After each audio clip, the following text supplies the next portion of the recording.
Friends, आज हम लोग बॉटनी के इम्पोर्टेंट टॉपिक्स को देखेंगे जो है प्लांट। बात करें तो plant anatomy anatomy plant anatomy को हम लोग देखेंगे। काफ़ी इम्पोर्टेंट टॉपिक है।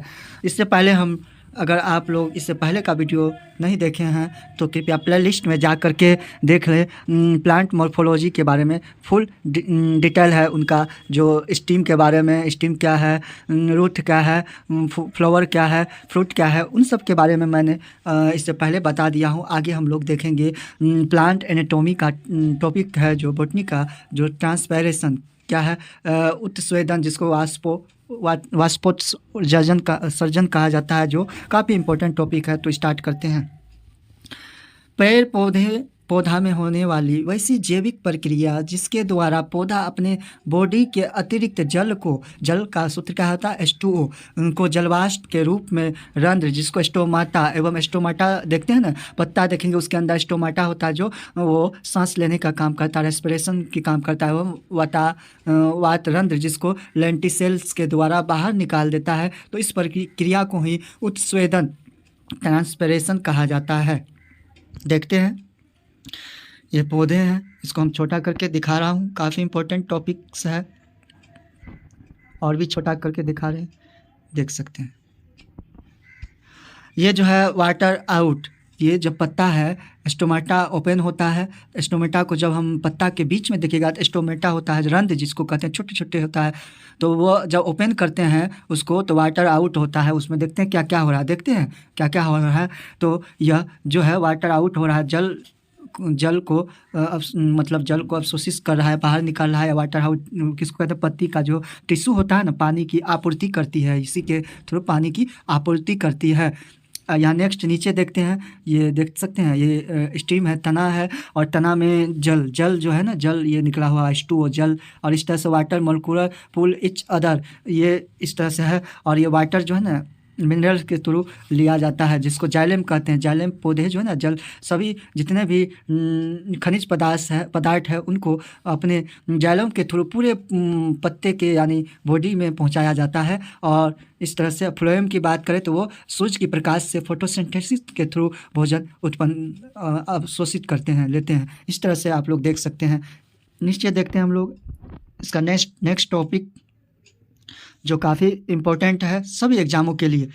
स्टोमाटा, यह प्रक्रिया विसरण संधि के द्वारा उत्पन्न होता है। यह प्रक्रिया जड़, रूट, तना, स्टीम, पत्ती, लीफ एवं फूल, फ्लावर सभी के द्वारा संपन्न होती है। इस प्रक्रिया को पौधा का, प्लांट का आवश्यक अभिशाप या बुराई जिसको कहते हैं नेसेसरी इवेल के नाम से जाना जाता है, क्योंकि यह अधिक आर्द्रता वाले यानी शुष्क वाले क्षेत्र में यह प्रक्रिया कम हो जाता है तो पेड़ पौधा सूख जाता है। देखते होंगे आर्द्रता वाले क्षेत्र में जहाँ पेड़ पौधा सूख जाते हैं, जैसे कि मरुस्थलीय क्षेत्र जहाँ जो है ना काफ़ी पानी की कमी है, ज़मीन में बालू ही बालू नज़र आती है, वहाँ नागफनी, कैक्टस, नागफनी वगैरह का पौधा होता है। ठीक उसी तरह से मरुस्थलीय क्षेत्र में यह भी प्रक्रिया अधिक होने लगता है तो पौधा सूख जाता है, क्योंकि वहाँ पानी ही नहीं होती है, हवा की नमी होती है। हवा की नमी के कारण पानी ही जमीन में नहीं होती है। रंध्र के खुलने एवं बंद होने की प्रक्रिया को पोटेशियम आयन द्वारा कंट्रोल किया जाता है। इस प्रक्रिया पर विभिन्न जलवायु कारक का प्रभाव पड़ता है, जैसे तापमान, टेम्परेचर, वायु हो गया, एयर की गति, सूर्य प्रकाश की तीव्रता जो होती है, सूर्य प्रकाश की अवधि, वायु में उपस्थित आर्द्रता और वायु दाब। तापमान में वृद्धि से उत्स्वेदन की प्रक्रिया, उत्स्वेदन क्या है, ट्रांसपैरेशन जिसको कहते हैं, क्रिया में वृद्धि हो जाता है। वायु की गति अधिक होने से उत्स्वेदन ट्रांसपैरेशन की क्रिया में वृद्धि हो जाती है। नेक्स्ट देखेंगे, सूर्य प्रकाश की तीव्रता अधिक रहने से उत्स्वेदन की प्रक्रिया में वृद्धि हो जाती है। सूर्य प्रकाश की अवधि अधिक होने से उत्स्वेदन की प्रक्रिया में भी वृद्धि हो जाती है। रिपीट है, वायु में उपस्थित आर्द्रता अधिक रहने से उत्स्वेदन की प्रक्रिया कम हो जाती है। वायु जब एयर में वृद्धि हो जाते हैं तो उत्स्वेदन की प्रक्रिया कम हो जाती है। रिपीट है, उच्च स्वेदन की प्रक्रिया पत्ती एवं फूल की पाखुरी में उपस्थित यानी रंध्र जिसको कहते हैं स्टोमाटा के द्वारा संपन्न होता है, किंतु यह प्रक्रिया जल एवं तना में उपस्थित वातरंध्र जिसको लेंटिसेल्स के द्वारा संपन्न होता है। जल में डूबी हुई पानी में रंध्र स्टोमाटा का अभाव होता है यानी कम होता है। पेड़ पौधा में वाष्पोत्सर्जन या उच्च स्वेदन की प्रक्रिया को मापने के लिए पोटोमीटर जानते हैं ना, पोटोमीटर को ही हम लोग जिसको कहते हैं ट्रांसपैरोमीटर भी कहा जाता है। ये पोटोमीटर जो होता है ना यंत्र है पेड़ पौधे के, जो है ना पानी का वाष्पोत्सर्जन क्या है, स्वेदन क्या है, उसकी प्रक्रिया को नापने का काम करता है। इसी को हम लोग ट्रांसपैरोमीटर कहते हैं। पत्तेदार सूत को पानी के तेज होने के दर को ये मापने का काम करता है। ये यंत्र है का प्रयोग किया जाता है। इस पोटोमीटर के द्वारा स्टोमाटा या लेंटिसाइन के द्वारा निकाली गई जलवाष्प की मात्रा को नहीं मापा जाता, बल्कि इस पोटोमीटर के द्वारा जड़, तना, पत्ते के जो है पौधे के पत्ती में उपस्थित आर्द्रता को मापा जाता है। पोटोमीटर के द्वारा वाष्पोत्सर्जन की दर को मापा जाता है, वेपोराइजेशन की दर को मापा जाता है। देखते हैं वायु में उपस्थित आर्द्रता की तात्कालिक जानकारी प्राप्त करने के लिए सैक्रोमीटर जिसको कहते हैं ना सैक्रोमीटर का प्रयोग किया जाता है। वायुमंडल में उपस्थित आर्द्रता को मापने के लिए हाइग्रोमीटर का प्रयोग किया जाता है। काफ़ी इंपॉर्टेंट है कि आर्द्रता जो वायु में नमी नापने का आर्द्रता नापने के लिए किस यंत्र का प्रयोग किया जाता है, तो हाइग्रोमीटर का। सैक्रोमीटर भी एक हाइग्रोमीटर ही होता है। जल का सापेक्षिक घनत्व को मापने के लिए हाइड्रोमीटर का प्रयोग किया जाता है। काफ़ी इंपॉर्टेंट है एग्जाम पॉइंट ऑफ व्यू से। वाष्पोत्सर्जन की प्रक्रिया दिन एवं रात दोनों समय होता है पौधे में। वाष्पोत्सर्जन की क्रिया एक रिएक्शन कुछ अवरोधक पदार्थ में भी होता है, जैसे कि एब्सिसिक एसिड, एस्पिरिन एवं फिनाइल मर्क्यूरिक एसीटेट में भी होता है। देख सकते हैं हम लोग, काफ़ी इम्पोर्टेंट टॉपिक है। यही है क्या है हम लोग का पोटोमीटर। देखिए यह पोटोमीटर को ही हम लोग क्या कहते हैं जानते हैं, कहते हैं ट्रांसपैरोमीटर। यह जो पत्तेदार सूत्र पानी के द्वारा तेज दर को मापने का काम करता है। देखते हैं लगी हुई है, इसको एयर टाइट किया गया है। इसको टाइट पौधा लगा के पूरा एयर जो बाहर नहीं निकले टाइट कर दिया है। प्लांट कटिंग जो वाटर फिलिंग ट्यूब, कैलिब्रेटेड पाइपिटी ये वगैरह है। इस तरह से आप लोग देख सकते हैं। नेक्स्ट देखते हैं हम लोग रेस्पिरेशन टॉपिक है, काफ़ी इंपॉर्टेंट है जो एग्जाम के दृष्टिकोण से आप लोग कृपया बने रहे। श्वसन क्या है, रेस्पिरेशन। जैसे हम लोग रेस्पिरेशन करते हैं वैसे पौधे भी रेस्पिरेशन करते हैं, सांस लेते हैं, श्वसन छोड़ते हैं। जैसे ऑक्सीजन लेते हैं वो कार्बन डाइऑक्साइड छोड़ते हैं, उसी तरह हम लोग भी कार्बन डाइऑक्साइड लेते हैं, ऑक्सीजन छोड़ते हैं। यह एक जैविक प्रक्रिया है जो सभी सजीवों में या जीवित कोशिकाओं में संपन्न होती है। श्वसन की क्रिया में O2 ऑक्सीजन लिया जाता है, ये पौधे की बात है। कार्बन डाइऑक्साइड CO2 छोड़ा जाता है। इस प्रक्रिया में ऑक्सीजन के द्वारा ग्लूकोज का सूत्र क्या है, C6H12O6 होता है। अणु को तोड़ा जाता है जिसके फलस्वरूप ऊर्जा एवं CO2 कार्बन डाइऑक्साइड गैस मुक्त होता है। श्वसन की प्रक्रिया को विघटनात्मक जिसको डिस्ट्रक्चर या अपचयन कैटाबोलिक प्रक्रिया कहा जाता है। श्वसन की प्रक्रिया कैसा है, तो कैटाबोलिक प्रक्रिया है। इस प्रक्रिया में ऑक्सीजन के द्वारा ग्लूकोज को तोड़ा जाता है। ग्लूकोज की सूत्र C6H12O6, अतः इसे ऑक्सीकरण प्रक्रिया कहा जाता है, जिसके फलस्वरूप कार्बन डाइऑक्साइड गैस जल एवं 686 कैलोरी ऊर्जा की प्राप्ति करती है। जल देखते हैं,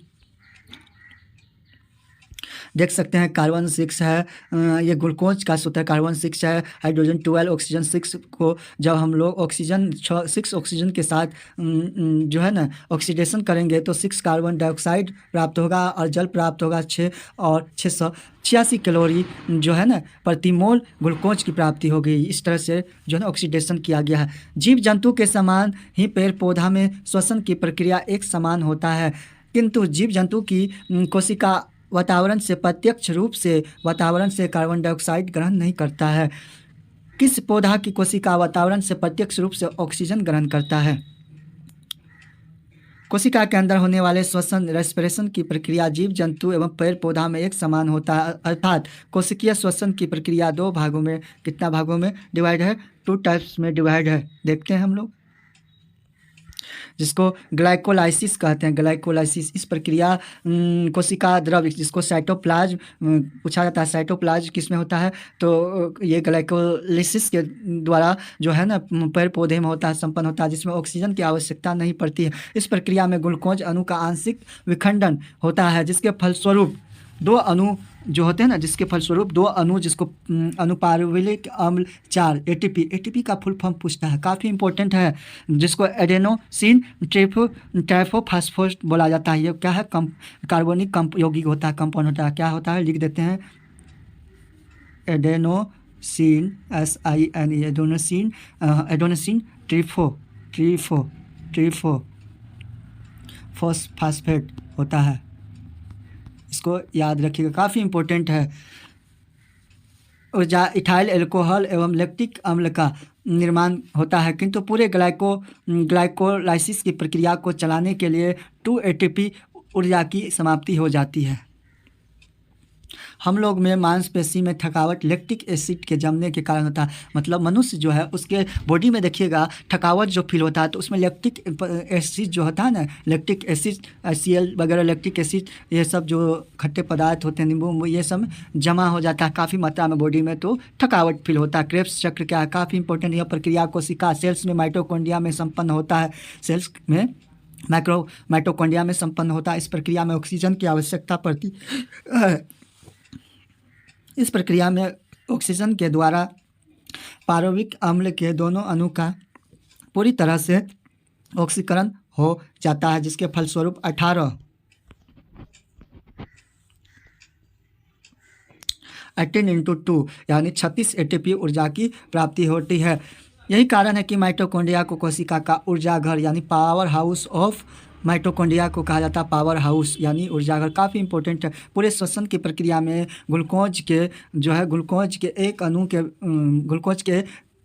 अणु के विखंडन में 40 ATP यानी 40 ATP एनर्जी का निर्माण होता है, किंतु 38 ATP ऊर्जा की प्राप्ति होती है, क्योंकि 2 ATP ऊर्जा ग्लाइकोलाइसिस प्रक्रिया को चलाने में स्वतः खर्च हो जाता है।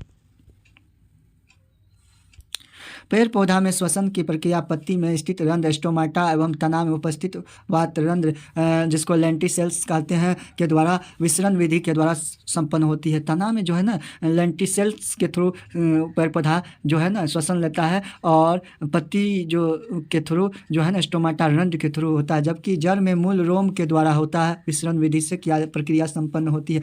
जीव जंतु की तुलना में पेड़ पौधा में श्वसन की प्रक्रिया मंद होती है, जिसको रिटार्डेशन कहते हैं। श्वसन गुणांक क्या है, रेस्पिरेटरी क्वोटिएंट क्या है, RQ जिसको शॉर्ट में कहते हैं। यह श्वसन की प्रक्रिया में निष्कासित हुई कार्बन डाइऑक्साइड का आयतन एवं ऑक्सीजन का आयतन का अनुपात होता है, जिसको कहते हैं ना कि रेस्पिरेटरी क्वोटिएंट जो है उसको निष्कासित करने पर कार्बन डाइऑक्साइड का तनु होता है, अवशोषित ऑक्सीजन का आयतनु होता है, जिसको कहते हैं रेस्पिरेटरी क्वोटिएंट, जो का मान श्वसन की क्रिया में विघटित होने वाले रसायन की प्रक्रिया पर निर्भर करता है। देख सकते हैं आप। यदि श्वसन की प्रक्रिया में कार्बोहाइड्रेट का पूर्ण ऑक्सीकरण होता है तो रेस्पिरेटरी क्वोटिएंट का मान 1 होता है। यदि श्वसन की क्रिया में वसीय अम्ल तथा प्रोटीन का पूर्ण ऑक्सीकरण होता है तो रेस्पिरेटरी क्वोटिएंट का मान हमेशा 1 से कम होता है। काफ़ी इंपॉर्टेंट है। यदि श्वसन की क्रिया में कार्बोनिक अम्ल एसिड का ऑक्सीकरण होता है तो रेस्पिरेटरी क्वोटिएंट का मान हमेशा 1 से अधिक होता है। यदि श्वसन क्रिया में कार्बोहाइड्रेट का पूर्ण ऑक्सीकरण होता है तो रेस्पिरेटरी क्वोटिएंट का मान 0 होता है। काफ़ी इंपॉर्टेंट है। अनोक्सी श्वसन के दौरान रेस्पिरेटरी क्वोटिएंट का अनंत होता है। रेस्पिरेटरी क्वोटिएंट को मापन नैनांग श्वसन मापी यंत्र जिसको गैनोंग रेस्पिरोमीटर के द्वारा होता है। श्वसन की प्रक्रिया को प्रभावित करने वाले कारक क्या है। कार्बन डाइऑक्साइड की मात्रा बढ़ने पर श्वसन की दर कम हो जाता है। ऑक्सीजन की मात्रा 19% से अधिक रहने पर श्वसन की क्रिया पर कोई प्रभाव नहीं पड़ता है, किंतु इससे कम होने पर श्वसन की प्रक्रिया कम हो जाती है। प्रकाश की उपस्थिति में श्वसन की प्रक्रिया में वृद्धि हो जाती है। वायुमंडल का टेम्परेचर 0 डिग्री से 30 डिग्री तक बढ़ने पर श्वसन की प्रक्रिया में भी वृद्धि होगी। देख सकते हैं हम लोग जो काफ़ी इंपॉर्टेंट है। ये यहाँ पे सन है, इसको सन कहते हैं। सूर्य से जो है ना फोटोसिंथेटिक करते हैं, ये देखते हैं फोटोसिंथेटिक करते हैं, जिसको प्रकाश संश्लेषण के थ्रू लाइट एनर्जी लेते हैं, और जैसे ये भोजन प्राप्त करते हैं किसके थ्रू, फ्लोएम के थ्रू, जिसको कहते हैं पेड़ पौधे फ्लोएम के थ्रू भोजन प्राप्त करते हैं। और फिर हीट एनर्जी जिसको कहते हैं ना रेस्पिरेशन जो करते हैं, श्वसन के बाद हमें जो ऊर्जा उसमें प्राप्त होती है उसे ही हम लोग क्या कहते हैं रेस्पिरेशन हीट एनर्जी। हम लोग अगर एक टॉपिक में जाएंगे ना केमिस्ट्री के पार्ट में, उसी में ऊष्माक्षेपी पढ़ेंगे, इस ऊष्माक्षेपी के बारे में है। उसी तरह से हीट एनर्जी ऑक्सीजन देखते हैं, ऑक्सीजन इस तरह से ऑक्सीजन का ये करते हैं। O2 यहाँ पे कार्बन डाइऑक्साइड CO2 है, CO2 जो है ये सब ग्रहण करते हैं। ग्लूकोज का सूत्र C6H12O6 होता है। ये देखते हैं ग्लूकोज तोड़ता है ग्लूकोज के रूप में। नीचे माइनरल्स जिसको कहते हैं ना कि नेचुरल प्राकृतिक रूप से जो है ना यह जो है ना विद्यमान रहने वाला समरूप तत्व है। ये विद्यमान प्राकृतिक रूप से खनिज मिलता रहता है, जो खनिजों में विभिन्न रंग प्रदान करने का काम करता है। पेड़ पौधे के पत्तियों में विभिन्न रंग प्रदान, वाटर यहाँ से यही सब पर करता है। इस तरह से देख सकते हैं कितना इम्पोर्टेंट है। इस तरह से आप लोग देख सकते हैं। संश्लेषण यानी प्रकाश संश्लेषण फोटोसिंथेसिस क्या है यह अब देखेंगे हम लोग। यह केवल हरे पेड़ पौधे में होने वाले एक प्रक्रिया है जिसमें क्लोरोफिल युक्त कोशिका यानी बिना क्लोरोफिल का सेल में सूर्य प्रकाश की उपस्थिति में मिट्टी से अवशोषित किया गया है। जल एवं वायुमंडल से ग्रहण किए गए कार्बन डाइऑक्साइड विभिन्न एंजाइम की मदद से प्रकाश रासायनिक प्रक्रिया जिसको फोटोकेमिकल रिएक्शन के फलस्वरूप यानी ग्लूकोज अणु का निर्माण करता है और ऑक्सीजन गैस मुक्त करता है। तो देख सकते हैं आप लोग जो कि 6 ऑक्सीजन प्लस 12 जल ये कच्चा माल हुआ। इसको जब हम लोग सूर्य की प्रकाश यानी फोटोसिंथेटिक के थ्रू जब बिना क्लोरोफिल का सेल के से गुजारते हैं तो ग्लूकोज अंतिम रूप से ग्लूकोज का सूत्र है C2H12O6 ये सब जो है इससे प्राप्त होता है अंतिम रूप से। और 6 ऑक्सीजन जो है ना ऑक्सीजन जो है उड़ जाती है यानी बाहर निकल जाता है, ये ऊपर चला जाता है। और प्लस जल 6 जल का निर्माण करता है। इस तरह से देख सकते हैं हम स्ट्रक्चर को। प्रकाश संश्लेषण की क्रिया में बाहर निकला हुआ ऑक्सीजन जल का हिस्सा होता है। जो ऑक्सीजन बाहर जो निकल जाता है तो वह जल जो है ना संश्लेषण के द्वारा वह ऑक्सीजन का हिस्सा होता है। इस प्रक्रिया में ग्लूकोज अणु का निर्माण होता है। अतः इस प्रक्रिया को संश्लेषणात्मक अभिक्रिया जिसको कॉन्स्ट्रक्टिव प्रोसेस या उपचय प्रक्रिया जिसको एनाबॉलिक प्रोसेस के नाम से जाना जाता है। प्रकाश संश्लेषण की प्रक्रिया में सौर ऊर्जा का रासायनिक ऊर्जा में रूपांतरण होता है। इस प्रक्रिया में जो रासायनिक ऊर्जा का निर्माण होता है वह ग्लूकोज अणु के रूप में संचित होता है, स्टोर होता है। इस प्रक्रिया में कार्बन डाइऑक्साइड का अवकरण या अपचय जिसको रिडक्शन होता है और जल का ऑक्सीकरण या उपचय ऑक्सीडेशन होता है। प्रकाश संश्लेषण की प्रक्रिया केवल क्लोरोफिल युक्त कोशिका में संपन्न होता है, फोटोसिंथेसिस। अतः क्लोरोफिल को पेड़ का रसोई घर कहा जाता है। काफ़ी इंपॉर्टेंट है। क्लोरोफिल जो होते हैं हरा रंग उत्पन्न करते हैं पेड़ पौधे में के पत्तियों में, वह जो है ना पौधा का रसोई घर के नाम से जाना जाता है। प्रकाश संश्लेषण की प्रक्रिया के द्वारा पेड़ पौधा अपना भोजन स्वयं बनाता है। अतः हर एक पेड़ पौधा स्वपोषी जिसको ऑटोट्रोपिक कहा जाता है, खुद पर निर्भर रहने वाला। अब नेक्स्ट देखेंगे हम लोग क्लोरोफिल के प्रकार, जैसे कि कई प्रकार का अल्फ़ाबेट टाइप्स के होते हैं। जैसे कि कैपिटल में chlorophyll capital A chlorophyll, capital B chlorophyll, capital C chlorophyll, capital D इसको हम लोग जानेंगे आज। क्लोरोफिल कैपिटल A को प्राथमिक वर्णक और शेष को द्वितीयक वर्णक कहा जाता है। A को छोड़ के यानी A जो है प्राइमरी वर्णक है और बाकी द्वितीयक वर्णक है, सेकेंडरी वर्णक, जिसको क्लोरोफिल क्रेना का बना होता है जिसमें प्रोटीन का कई लेयर पाया जाता है। क्लोरोफिल का मुख्य मैग्नीशियम जिसको Mg इसका संकेत होता है, मैग्नीशियम। प्रकाश संश्लेषण की प्रक्रिया को 2 भागों में बांटा गया है, देखते हैं। प्रकाशित अभिक्रिया जिसको लाइट रिएक्शन, इस अभिक्रिया की खोज रॉबर्ट हिल के द्वारा किया गया। अतः इस प्रक्रिया को हिल्स प्रक्रिया जिसको हिल्स रिएक्शन के नाम से जाना जाता है, हिल रिएक्शन के नाम से जाना जाता है। प्रकाशित अभिक्रिया 2 चरणों में संपन्न होती है, फोटोलाइसिस और ट्रांसफर ऑफ हाइड्रोजन। देखते हैं प्रकाश संश्लेषण की प्रक्रिया में क्लोरोफिल युक्त कोशिका प्रकाश को फोटोन जिसको बंडल ऑफ एनर्जी के रूप में अवशोषित कर लेता है। काफ़ी इंपॉर्टेंट है।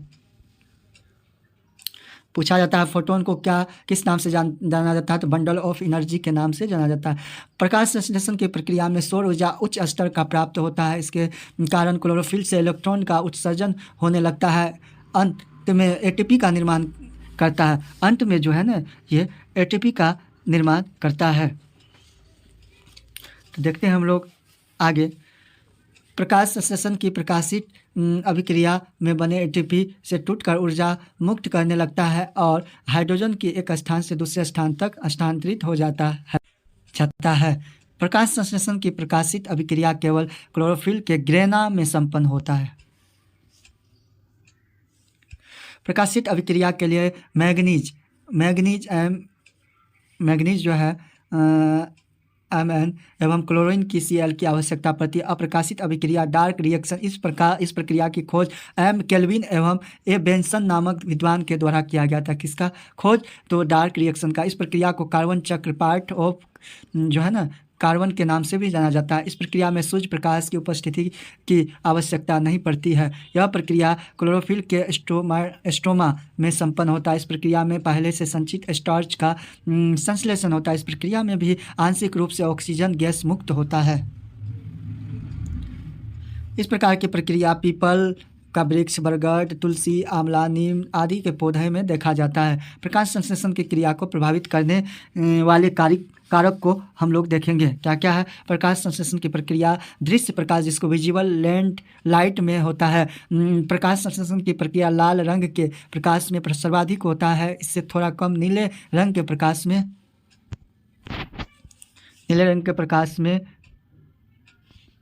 होती है, जबकि बैंगनी रंग के प्रकाश में यह प्रक्रिया सबसे कम होता है। हरे रंग के प्रकाश में अवरक्त एवं बैगनी किरण में यह प्रतिक्रिया बिल्कुल नहीं होती है। फोर्थ देखेंगे, प्रकाश संश्लेषण की प्रक्रिया प्रकाश की तीव्रता बढ़ने से बढ़ती है। 5 प्रकाश वायुमंडल में आर्द्रता में वृद्धि होने पर प्रकाश संश्लेषण की प्रक्रिया रिएक्शन में वृद्धि हो जाती है।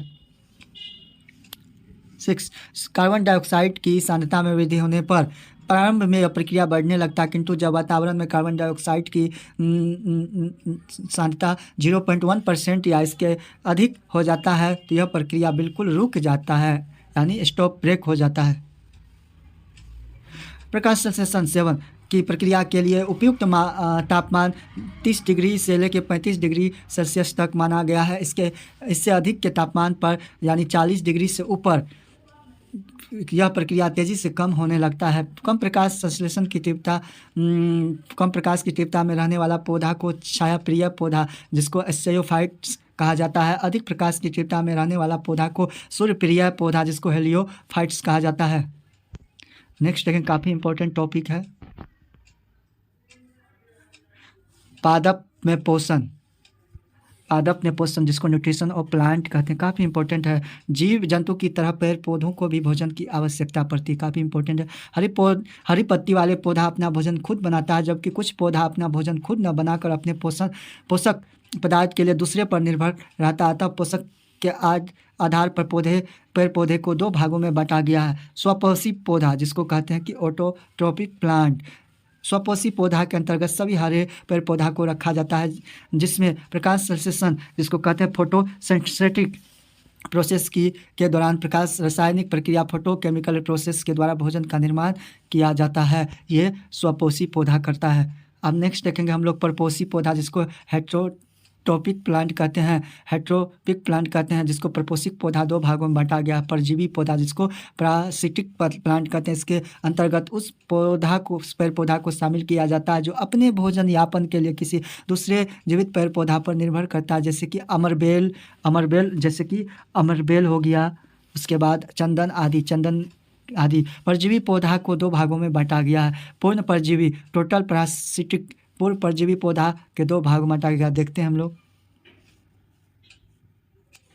कौन है पूर्ण परजीवी टोटल पैरासिटिक जो इसको 2 भागों में बांटा है। पहला है स्टेम परजीवी स्टेम पैरासिट जिसको कहते हैं स्टेम पैरासिट, जैसे कि स्टेम पैरासिट में आता है अमरबेल, कस्कुटा जिसको कहते हैं अमरबेल को कस्कुटा भी कहा जाता है। इसको जो है ना अमृत फल के नाम से जाना जाता है। किस फल से? अमृत फल के नाम से जाना जाता है, अमृत फल कहते हैं इसको, अमरबेल को। और यह विनाशकारी पौधा होता है, इससे जड़ी बूटी प्राप्त होती है। और नेक्स्ट है जड़ या परजीवी पौधा, रूट पैरासिटिक, जैसे कि रेफ्लेसिया। रेफ्लेसिया जानते हैं ना, इसे हम रेफ्लेसिया मलेशिया एवं इंडोनेशिया में पाए जाने वाला है। मलेशिया और इंडोनेशिया में पाया जाता है। अधिकतर वनस्पति जगत के सभी फूलों से बड़ा, सबसे बड़ा फूल होता है। और बात करें इसमें मृत मांस की तरह गंध होता है। किसके तरह? मृत जो मांस होते हैं बहुत दिन का, उसके तरह गंध होता है, यानी शीघ्र गंध होते रहता है। नेक्स्ट देखते हैं हम लोग। नेक्स्ट आंशिक परजीवी। आंशिक परजीवी काफ़ी इंपॉर्टेंट है, जिसको कहते हैं पार्शियल पैरासाइट यानी पैरासिटिक। यह भी दो प्रकार का होता है आंशिक परजीवी।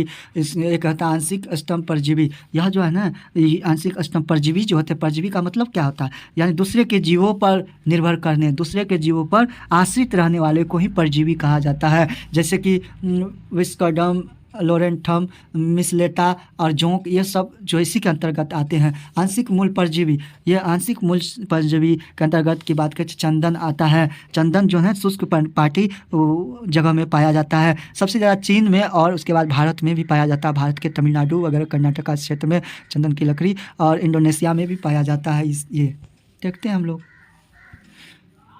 लोरेंथम आम के तना पर पाया जाता है, जबकि मिसलेटा नींबू कटहल के तना पर पाया जाता है। मिट देखिएगा आम के तना उना पे लग जाता है, वो वही होता है जो दूसरे पे निर्भर होने वाला। अब देखते हैं मृतोपजीवी पौधा, सेफ्रोफाइटिक प्लांट। इसके अंतर्गत एक उस पौधा को शामिल किया जाता है जो अपना भोजन के लिए मरे हुए जीव जंतु या पेड़ पौधे, मरे हुए जीव जंतु या पेड़ पौधे पर निर्भर करता है। इसके अंतर्गत कवक फुंगी को मुख्य रूप से शामिल किया जाता है। हालांकि कई प्रकार के जीवाणु, लैक्टोबैसिलस जीवाणु मृतोपजीवी का उदाहरण है, देख सकते हैं। सिरका, दही, पनीर मृतजीवी जीवाणु के द्वारा ही बनता है। म्यूकर जिसको मशरूम, राइजोपस, पेनिसिलियम आदि का कवक बरसात के दिनों में रोटी, फल, अचार आदि में उत्पन्न हो जाता है और उसे नष्ट कर देता है, खराब कर देता है। कुछ पौधा में विशेष प्रकार का पोषण भी पाया जाता है। उस आधार पर दो समूह में बांटा गया है। सहजीवी पौधा, सहजीवी पौधा में दो विपरीत पौधा का गुण पाया जाता है, जैसे कि लाइकेन। कीटभक्षी पौधा, कीटभक्षी पौधा अपने नाइट्रोजन की आवश्यकता की पूर्ति के लिए कीटों का भक्षण करता है। इसके अंतर्गत ड्रोसेरा, यूट्रिकुलेरा, नेपेथिस आदि को शामिल किया जाता है। पेड़ पौधा में वृद्धि एवं विकास के साथ साथ अनावश्यक क्रिया के लिए कई प्रकार के पोषक तत्व की आवश्यकता पड़ती है, जिसे दो भागों में बांटा गया है, देख सकते हैं। मुख्य पोषक तत्व, मेजर न्यूट्रिएंट, उस तत्व को कहा जाता है जिसकी अधिक मात्रा में आवश्यकता होती है, जैसे कि देख सकते हैं आवश्यकता होती है carbon, hydrogen, oxygen, nitrogen into phosphorus, उसके बाद पोटास, फास्फोरस हो गया, पोटेशियम हो गया, कैल्शियम हो गया, इसके बाद मैग्नीशियम, ये सब जो है इस सब की आवश्यकता होती है। द्वितीयक पोषक तत्व जो है सेकेंडरी न्यूट्रिएंट में कौन कौन तत्व, उस तत्व को कहा जाता है जिस पौधे को कम मात्रा में आवश्यकता होती है। क्या क्या चीज़? कॉपर हो गया, क्लोरीन, जिंक, ब्रोमीन, मैग्नीशियम, ये सब कम मात्रा में आवश्यकता होती है। पेड़ पौधे के शरीर का मुख्य अंश, फ्रेमवर्क एलिमेंट, जिसको मुख्य अंश जो है क्या है उसका, तो कार्बन, हाइड्रोजन और ऑक्सीजन को माना जाता है। ये पेड़ पौधे के लिए इंपॉर्टेंट अंश है, क्योंकि यह कार्बोहाइड्रेट CnH2nOn का अंश है, जिसमें प्लांट सेल में कोशिका भित्ति बना होता है। इंपॉर्टेंट नोट्स को देखेंगे एग्जाम पॉइंट ऑफ व्यू से। पादप कोशिका का निश्चित आकार उसी कोशिका भित्ति के कारण होता है जो सेलुलोज की बनी होती है। जीव द्रव्य तत्व, प्रोटोप्लाज्मिक एलिमेंट क्या है उसके बारे में हम लोग देखेंगे। तो क्या है इसके अंतर्गत जो है ना, नाइट्रोजन, सल्फर एवं फास्फोरस को शामिल किया जाता है, क्योंकि यह कार्बन, हाइड्रोजन एवं ऑक्सीजन के साथ मिलकर जीव द्रव्य प्रोटोप्लाज्म के निर्माण का कार्य करता है। कैटालिटिक कार्य अपचयन क्रिया, किसको कैटालिक फंक्शन क्या है इसको देखेंगे हम लोग। इसके अंतर्गत लोहा, मैंगनीज, जिंक, कॉपर इत्यादि एलिमेंट की आवश्यकता पड़ती है, जो पेड़ पौधा में होने वाले विभिन्न एंजाइम को क्रियाशील बनाने के लिए उत्प्रेरक कैटालिस्ट का काम करता है। संतुलन प्रक्रिया, संतुलनकारी तत्व क्या है? Balancing element. इसके लिए पेड़ पौधा में कैल्शियम, मैग्नीशियम एवं पोटास जैसे तत्वों की आवश्यकता पड़ती है। ये तत्व पौधे एवं अन्य खनिजों के विषैले प्रभाव को समाप्त करके आयनिक अवस्था को संतुलित करता है। नेक्स्ट देखते हैं। पेड़ पौधा में प्रासरणीय दाब, ऑस्मोसिस प्रेशर की नियंत्रित करने के लिए जीव द्रव को के भी तरफ कई खनिज घुले रहते हैं, जिसके द्वारा पीएच वैल्यू आता है। कि पीएच वैल्यू क्या है? पीएच का होता है कि पोटेंशियल ऑफ हाइड्रोजन, कहते हैं ना कि पोटेंशियल ऑफ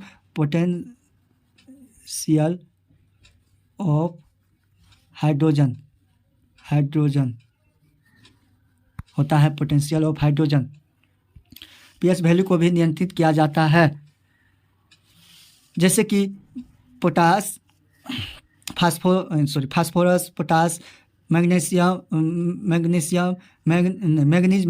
इटीसी का किया जाता है। पादप कोशिका में विभिन्न प्रकार के विषैले पदार्थ विसरण विधि के द्वारा समाप्त किया जाता है। श्वसन की प्रक्रिया के लिए ऑक्सीजन एवं प्रकाश संश्लेषण क्रिया के लिए कार्बन डाइऑक्साइड की आवश्यकता पड़ती है। देख सकते हैं।